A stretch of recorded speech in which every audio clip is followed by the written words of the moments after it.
pyramid, and from there they were able to pump it up high enough to complete the construction process. So, in other words, the original builders were geniuses.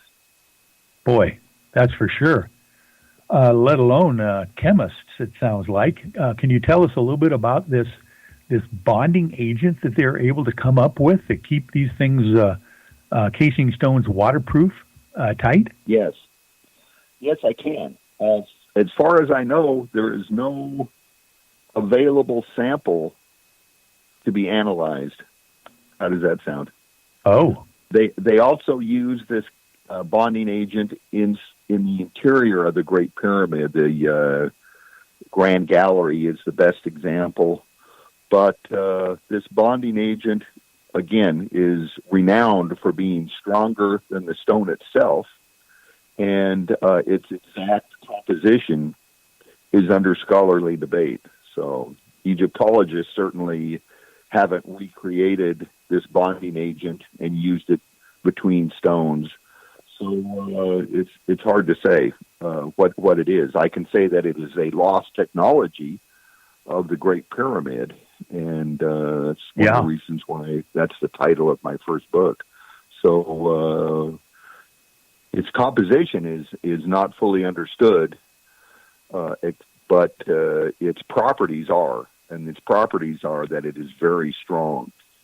Egyptologists say, oh, it's just like plaster of Paris, and they put it on the stone so they could slide the stone one on top of another easier on the back muscles to have this lubricant, if you will. Oh. But it's certainly not. It's not plaster of Paris. So, right. They're incorrect on that. And did this bonding agent also have some kind of a ability to have that brilliant white color as well? Seems to be that there was that kind of like idea that this thing was just a shining, building and had this white color to it potentially. Oh, the casing stones are made out of a very fine quality limestone, and that limestone is kind of white. And some people say that the Great Pyramid reflected light back when it was in its original condition. There's some evidence that the Great Pyramid was painted. There's some fragments that have some sort of a coating on them. Oh, but yeah, that's odd. All this type of evidence is difficult to analyze and that type of thing because original samples are not available to chip a piece off, if you will. Yeah. And various people have various ideas. But the bonding agent itself was between the stones, and you couldn't really see it very well because the joints were very fine. The casing stones are made to within about a 50th of an inch, which is the thickness of your thumbnail. Oh, man. The sides are like 7 by 5 feet, but the variance in that is about 1/50th of an inch. Yeah. So you get two of those, and you squeeze them together with the bonding agent in between them, and ultimately have a strong, watertight joint. So it's amazing. It's an amazing building in a lot of ways. Certainly very ancient, but exhibits some high technical prowess of the original builders. So it's fascinating. Yeah. Do you have any opinion at all why a four-sided pyramid rather than a three-sided pyramid or octagon shape? It seems to be that is a structure that was kind of adhered to over a long period of time, the four-sided pyramid. Well, I know this. I'm very glad that it wasn't a three-sided pyramid because people would have said, oh, that symbolically represents the Trinity or whatever. So there would have been a forest full of books about that there's some correlation that someone made up. But no, it's not. But it's four-sided. I think that it's kind of like four, if you will, dams back to back that impounded water in the middle, if you will. Yeah. I know some dams, like the Hoover Dam, are curved, but other dams, like the largest dam in the United States, is the Grand Coulee Dam, and it's a straight, what they call gravity dam, and the face of it gives a very good impression of what the face of the Great Pyramid would look like when the casing stones were still intact. So it's just an interesting shape. The face of a gravity dam is very similar to the shape of the side of the Great Pyramid. So I think water had a profound relationship with the Great Pyramid, and it's just interesting to think about. Well, for sure. I mean, that makes a lot of sense too, with the analogy of the Grand Coulee Dam. I don't know if anybody's seen that. Everybody's seen that. I have definitely seen that. It's quite an impressive sight itself.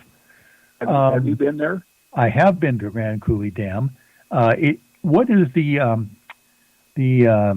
analogy on the size between the Great Pyramid, maybe side of Great Pyramid, and the Grand Coulee Dam? Would the Grand Coulee Dam be smaller or larger or taller than the Great Pyramid?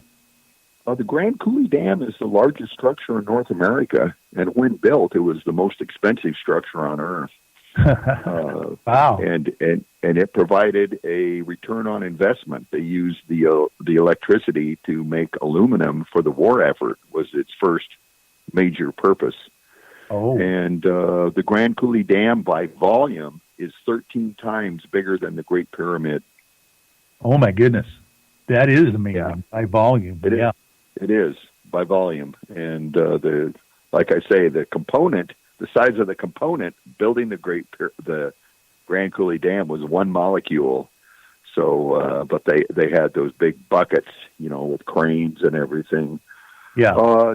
It's interesting to know that one of the purposes of the Grand Coulee Dam, I've been there many times. It's my favorite hydroelectric dam. Right. But it uses water pumps inside the dam to pump water up higher than the dam, up to Banks Lake. Oh, yeah. I fished there. So that lake is totally artificial. Banks Lake. It is pumped up from the Columbia River through an internal pump inside the Grand Coulee Dam up to that lake, and it irrigates eastern Washington. That's why eastern Washington has apples, and eastern Oregon has wheat, dry wheat.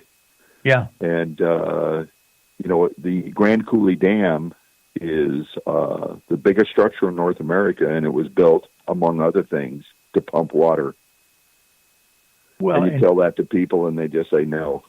I've been there. I've felt the dam shake as it pumped this water up through these 9 pipes that are big enough for three school buses can go side by side. It goes up these 9 pipes into Banks Lake, if you will, and irrigates over 1 million acres. So big return on investment. Well, and funny you should just mention that, because I wanted to get in your opinion again on the return of investment from the Great Pyramid. Obviously, this was a project that returned the investment to its builders for many, many generations. And basically that purpose was to provide water to that entire region. Is that right? Are you talking about the Grand Coulee Dam? No, I was talking about the Great Pyramid, that return on investment. Yes, it was the same. See, we live in the United States. We are heaped and inundated with prosperity. If our latte is cold, it's like a first world problem or whatever. But that's what our infrastructure does. That's what our the Northwest Power Grid for our electricity is, infrastructure, and it provides prosperity. Our highway system. I'm out here. I-5 is our big freeway corridor. You drive I-5 to get up to Centralia, if you will, and you take the exit and you're on Centralia. It provides prosperity. In just, Yep. 5 hours, 6 hours, I can be to McMinimans up there. And all this transportation, I see all these trucks on the highway. They built a highway, a big strip of asphalt, but it provides prosperity. Our sewer systems, in every town provide a form of prosperity. So we're heaped with prosperity.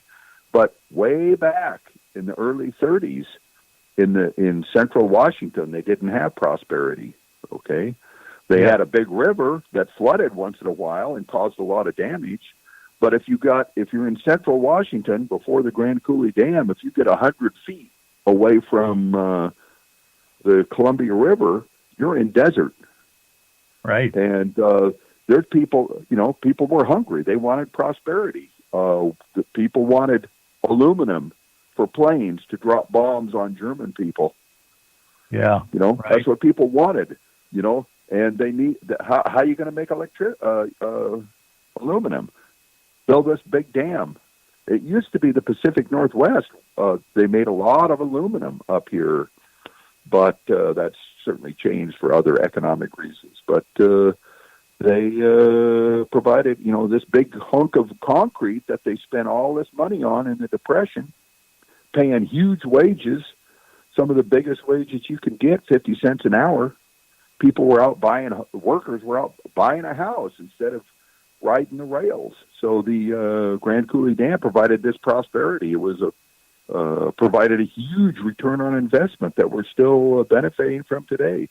People go to the store and buy apples, but they don't realize that those apples were irrigated with pumped water from the biggest structure in the world when it was built, the Grand Coulee Dam. And that's what they did in the Nile River. The largest structure in the Nile River is pumping water right now. It's used to pump water. That's the High Aswan Dam. Yeah. They're pumping water with the electricity that it made. They're not relying on a yearly, once a year inundation that's very irregular. The farmers in Egypt have a regular supply of water because they can use the water pumps can be powered by the High Aswan Dam. They're building I'm not sure how to pronounce it, the Teshuga project, and it will be the largest water pump in the world. You tell people, that they're building this water pump. $500 million are spending on this Teshuga project. Not sure how to pronounce it. Uh-huh. Oh, well, they don't need a water pump in Egypt. They got the Nile River right there. No, they're pumping the river, the water in a river. Ask a farmer if the water in the river is any good for irrigation. He'll say, no, the water in the river is worthless. Right. You got to get it out of the river and get it on your land. Here where I live, in the county I live, there's lots of farms, but they all are by the river and have a water pump. So it's important. So in modern times, even though they have a big river in the valley of the Nile, they built this huge construction project, and one of its purposes is to provide irrigation water.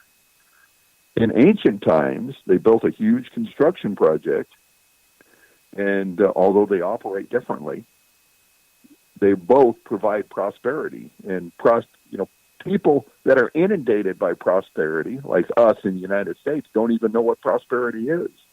Prosperity, since the beginning of time, is if you ate today, you're going to eat tomorrow, and your kids are going to eat tomorrow. And there's probably over 50% of the world that doesn't have that prosperity, but we do. So that's what the High Aswan Dam did. That's what the Coulee Dam, Grand Coulee Dam did. Provided huge amounts of prosperity, and still does, and that's what the Great Pyramid did. Provided prosperity in a tangible way for the people that built it. Well, that is very well said. I like the analogy of the prosperity in ancient times and in current times. Do you have any opinion about whether this ancient pyramid, the Great Pyramid, could still be used for its original purpose if it was, enough effort went into it, or do you think that it outlived its purpose at one point?